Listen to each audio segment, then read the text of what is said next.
Hi friends, welcome back to అక్క చెల్లి ఒక కూతురు. ఈ సంవత్సరం వరలక్ష్మి అమ్మవారు ఈ రూపంలో మా ఇంటికి వచ్చారండి. ఆ అమ్మకు ఎవరు వీలుని బట్టి, ఎవరి స్థాయిని బట్టి వారు పూజ చేసుకుంటాం కదండి. మేము కూడా మాకు ఉన్నంతలో అమ్మకు పూజ చేసుకున్నామండి. మేము ఎలా పూజ చేసుకున్నామో, మేము ఏమేమి నైవేద్యాలు వండామో అన్నది ఈ వీడియోలో ఉందండి. అమ్మకు పూజ చేశాక ఎంత చూసినా తనితీరడం లేదు కదండి. అలాగే చూడాలనిపిస్తుంది. రెండు కళ్ళు సరిపోవడం లేదండి. అమ్మవారు అంత అందంగా ఉన్నారు కదండి. మన ఇంట్లోనే సాక్షాత్తు ఆ వరలక్ష్మి అమ్మ కూర్చొనున్నట్లే ఉన్నారు కదండి. ఆ అమ్మకి చిటికెడు పసుపు కుంకుమ సమర్పిస్తే చాలండి. మనకి కొండంత పసుపు కుంకుమని ఇస్తారు. అమ్మ దయ ఉంటే చాలు కదండి, ఏదైనా సాధించవచ్చు. శ్రావణ మాసంలో పౌర్ణమి ముందు వచ్చే శుక్రవారం వరలక్ష్మీదేవిగా అమ్మవారు ఎందుకు పూజలు అందుకుంటారో తెలుసా అండి? ఆ రోజు మన అందరికీ వరాలు ఇస్తారు కనుక వరలక్ష్మీదేవిగా పూజలు అందుకుంటారండి. ఇంకా వీడియోలోకి వెళ్ళిపోదామండి. ఇది ముందు రోజు సాయంత్రం అండి, అంటే గురువారం రోజు సాయంత్రం అనమాట. ముందు వాకిళ్ళు ఊడ్చుకొని, కళాపి చల్లి ముగ్గు వేసుకొని, తర్వాత తులసమ్మకి పసుపు రాసుకొని బొట్లు పెట్టుకొని అమ్మను కూడా మంచిగా అలంకరించుకోవాలి కదండి. లక్ష్మీదేవి మన ఇంటికి రావాలంటే ముందు ఇల్లంతా శుభ్రంగా ఉండాలి, మంచిగా ముగ్గులతో కలకల్లాడుతూ ఉండాలి కదండి. ఇంటి ముందు ఉన్న తులసమ్మ వారు కూడా అంతే విధంగా కలకల్లాడుతూ ఉంటేనే ఆ ఇంట లక్ష్మీదేవి కొలువై ఉంటుందని పెద్దలు చెప్తారు కదండి. అందుకే ముందు రోజే ఈ పనులన్నీ చేసుకుంటే తర్వాత రోజు మిగిలిన పనులు ఈజీగా చేసేసుకోవచ్చు కదండి. మేము శుక్రవారం ఉదయం 3ంటికి లెగిసామండి. ముందు లెగిసిన వెంటనే ఇల్లంతా ఊడ్చుకొని తలస్నానం చేసిన తర్వాత నైవేద్యాలు వండామండి. పూర్ణాలు, గారెలు, పొంగుబూరెలు, బెల్లం గారెలు, పులిహార, పరమన్నం, సలివిడి, వడపప్పు, ఉండ్రాళ్ళు, శనగలు, దాంతోపాటు పానకం కూడా అండి. ఇవన్నీ వండుకొని పక్కన పెట్టుకొని అప్పుడు తులసమ్మకు పూజ చేసుకున్నామండి. మేము ఏ పూజ చేయాలనుకున్నా, ఏమి చేయాలనుకున్నా ముందు గుమ్మల్లా ఉన్న తులసమ్మకు పూజ చేసుకున్న తర్వాతే మిగిలినవన్నీ చేస్తామండి. ఏ పూజలైనా వ్రతాలైనా మన ఇంటి ఆనవాయితీ ఆచారం బట్టే చేసుకుంటాం కదండి. ఇలా తులసమ్మకు పూజ చేయడం కూడా మా అత్తగారి వాళ్ళ ఇంటి ఆనవాయితీ అండి. అందుకే ముందు ఏ పూజ చేసినా, ఏది చేసుకున్నా ముందు తులసమ్మకు పూజ చేసుకొని తులసమ్మకి తాంబూలం పెట్టిన తర్వాతే ఏదన్నా చేస్తామండి. మన ఇంటి ముందు ఉన్న పెద్ద ముత్తైదు తులసమ్మగా భావిస్తామండి. తర్వాత గడపకు కూడా పూజ చేసుకున్నామండి. ఇక్కడ గడపకి పూజ చేసిన వెంటనే మా ఇంటికి లక్ష్మీదేవి వచ్చిందండి. ఎలా వచ్చిందో చూస్తారా? చూడండి, ఇలా గోమాత రూపంలో వచ్చిందండి. అమ్మవారికి నైవేద్యం పక్కగా పెట్టి అందులో నుండి కొంచెం పరవన్నం వండినవన్నీ కొంచెం కొంచెం అమ్మకి పెట్టి పసుపు కుంకుమ పెట్టి అక్షింతలేసి దండం పెట్టుకున్నామండి. తర్వాత ఇంట్లోకి వచ్చి పూజకు సంబంధించినవన్నీ మొదలు పెట్టామండి. ఫస్ట్ కలశానికి సంబంధించి కలశాన్ని రెడీ చేసుకొని తర్వాత మిగిలినవన్నీ చేసుకున్నామండి. చూస్తూ ఉండండి. కలశం కోసం ఒక చెంబును తీసుకొని దాని చుట్టూ పసుపు రాసి దానికి గంధం బొట్లు, కుంకుమ బొట్లు పెట్టి అందులో నీరు పోసి పసుపు, కుంకుమ, అక్షింతలు, రూపాయి కాయిను, పువ్వు వేసామండి.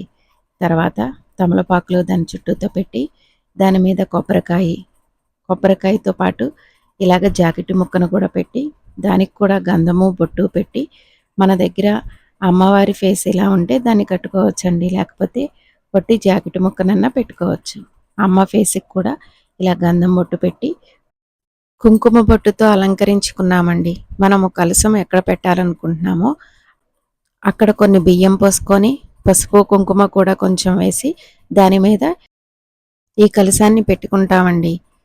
వీటన్నిటికన్నా ముందు ఎక్కడ పూజ చేయాలనుకుంటున్నామో అక్కడ ముందు శుభ్రం చేసుకొని బియ్యం పిండితో ముగ్గు వేసుకొని అమ్మవారిని, లక్ష్మీ అమ్మవారి పటాన్ని దాని ముందు ఇలాగ వెండిది చిన్న లక్ష్మీ అమ్మవారి ప్రతిమ ఉంటే అది కూడా పెట్టుకొని ఇలాగ గులాబీ పువ్వులతో అలంకరించుకున్నానండి. వీటన్నిటినీ పెట్టాలి అని ఏమీ లేదండి. మనం ఎలాగూ పసుపుతో గౌరీదేవిని చేసుకుంటాం కదండి, అది లక్ష్మీదేవి అమ్మవారి ఫోటో కలశము ఉంటే సరిపోతుందండి. వీటన్నిటితో పాటు ఇప్పుడు పసుపుతో గౌరీదేవిని చేసుకొని కుంకుమ బొట్లతో అలంకరించుకొని లక్ష్మీదేవి ముందు పెట్టుకుంటాం అన్నమాట. దాంతోపాటు మనం రూపుకి కూడా గంధము బొట్టు పెట్టి ఆ గౌరీదేవి ముందు దాన్ని పెట్టుకుంటాం. కొంతమంది ఈ రూపుని పసుపు దారంతో కలశానికి అలంకరిస్తారు కదండి. మాకు అలా అలవాటు లేదనమాట. ఇలా గౌరీదేవి ముందు రూపు పెట్టుకొని పూజ చేసుకుంటాం. మామూలుగా అయితే రూపుకి అభిషేకం కూడా చేసుకోవచ్చండి. ఒకప్పుడు ఈ రూపుకి అభిషేకం చేపిచ్చేవాళ్ళనమాట పంచామృతాలతో. ఇప్పుడు మనము చిన్న చిన్న లక్ష్మీదేవి ప్రతిమలు కొనుక్కుంటున్నాం కదండి. వాటికి అభిషేకాలు చేసుకుంటున్నాం కదా. ఒకప్పుడు అవేమీ లేవు. ఈ రూపుకి చేసుకునే వాళ్ళం కదండి. తర్వాత దీపారాధన చేసుకొని ముందు ఏ పూజకైనా విఘ్నేశ్వర పూజ చేసుకుంటాం కదండి, విఘ్నాలు కలగకుండా ఉండటం కోసం. అలాగే ముందు విఘ్నేశ్వరుడు పూజ చేసుకున్నానండి. ఆ పూజ అయిన తర్వాతే అమ్మవారికి పూజ మొదలు పెట్టాను అన్నమాట. ఇక్కడ చాలామంది పసుపుతో చేసిన గణపతికి పూజ చేసుకొని అప్పుడు అమ్మవారికి పూజ చేసుకుంటారండి. ఇక్కడ నాకు వెండిది చిన్న వినాయక ప్రతిమ ఉంటే దానిని లక్ష్మీ అమ్మవారి ఫోటో పక్కన చిన్న పీట వేసి దాని మీద ఆ వినాయక ప్రతిమ పెట్టుకొని దానికి పూజ చేసుకున్నానండి. ఈ పీట మీదే పూజ చేయాలని లేదండి, పక్కగా అన్న పూజ చేసుకొని పూజ మొదలు పెట్టవచ్చు. ఒకటి చెప్పడం మర్చిపోయానండి.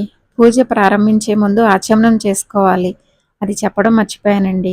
నేను ఫోన్లో పెట్టుకొని ఈ పూజ అంతా చేసుకున్నానండి. పుస్తకం చదువుతా అన్నా వరలక్ష్మి వ్రతం చేసుకోవచ్చండి. మన వీలుని బట్టి ఎలా అన్నా చేసుకోవచ్చు. లక్ష్మీ అష్టోత్తరం టైంలో మాత్రం ఒకసారి పూజని కుంకుమతోటి, ఒకసారి చిట్టి గాజులతోటి, ఇంకొకసారి కుంకుమతోటి చేసుకున్నానండి. అష్టోత్తరం చదువుకున్న తర్వాత దాంతోపాటు కనకదార స్తోత్రం, శ్రీ సూక్తం, మణిద్వీప వర్ణన కూడా చదువుకున్నానండి. తర్వాత మళ్ళీ ఫోన్లో వింటూ మిగిలిన పూజ చేసుకున్నానమాట. లక్ష్మీదేవి వెండి ప్రతిమ పక్కన అటు ఇటు ఏనుగులు కూడా పెట్టుకున్నానండి. ఇలా ఏనుగులు లేని వాళ్ళు ఆ ఏనుగుల ప్లేస్లో తమలపాకును వేసి పసుపు కొమ్మును పెట్టుకోవచ్చంటండి. ఈసారి వరలక్ష్మి అమ్మవారిని గాజులతో చేసుకున్నాను కదండి. ఆ వరలక్ష్మి అమ్మవారిని ముందు పెద్ద స్టూల్ వేసి దాని మీద కూర్చుండి పెట్టుకున్నానండి. అసలు అమ్మ చూస్తే మా ఇంట్లో కూర్చున్నట్టే ఉందండి. మీరు వీడియోని చూస్తే మీకు అర్థమవుతుందండి. చాలా అందంగా సాక్షాత్తు ఆ వరలక్ష్మి అమ్మవారే వచ్చి కూర్చున్నట్లుగా ఉన్నారండి. మీకు వీలైతే మీరు కూడా అలా గాజులతో అమ్మవారిని చేసుకోవడానికి ట్రై చేయండి.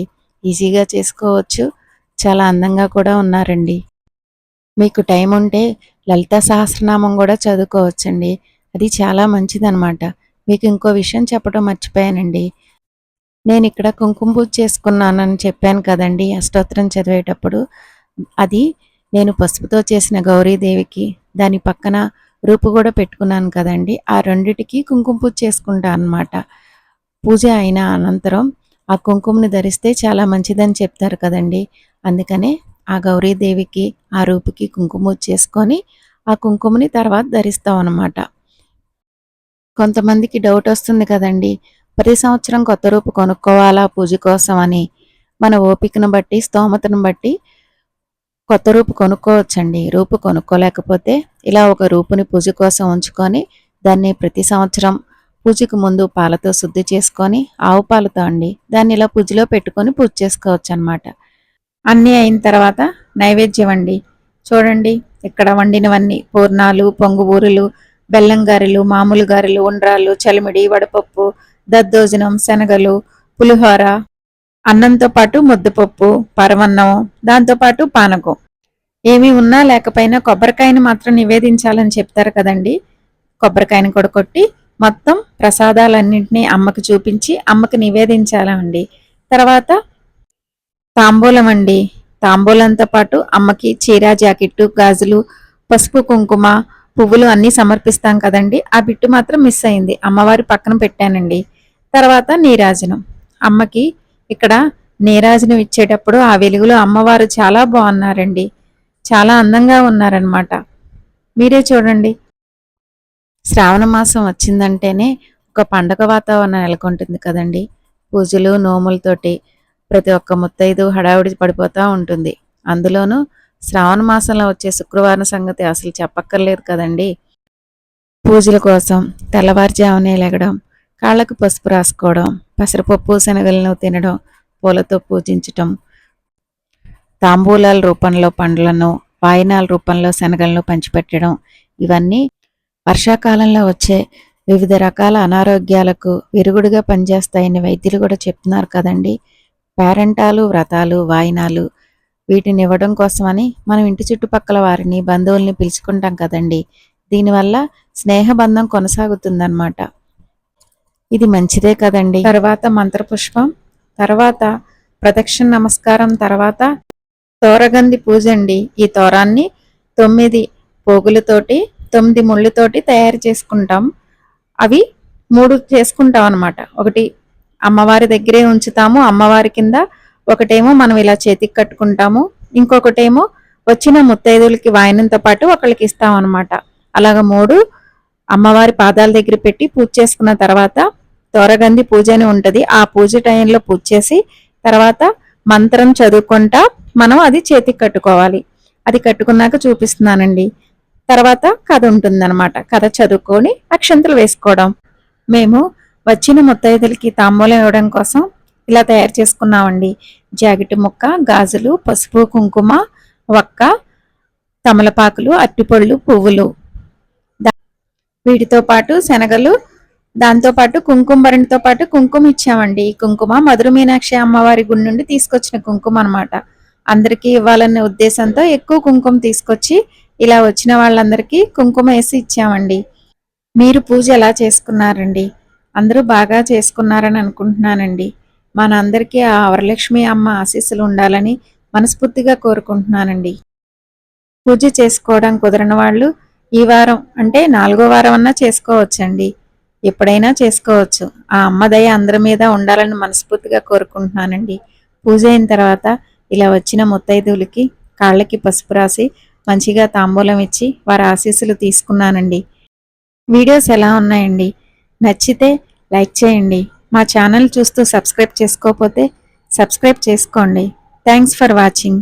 తాంబూలం కోసం కూడా ఇవన్నీ ఇవ్వాల్సిన పని లేదండి. ఇంటికి వచ్చిన ముత్తైదుకి మనం పసుపు, కుంకుమ, గంధం ఎలాగో ఇస్తాం కదండి. దాంతోపాటు ఆకు, వక్క, పండ్లు, గాజులు, పువ్వు ఇచ్చి అక్షంతలేయించుకున్నా సరిపోతుందండి.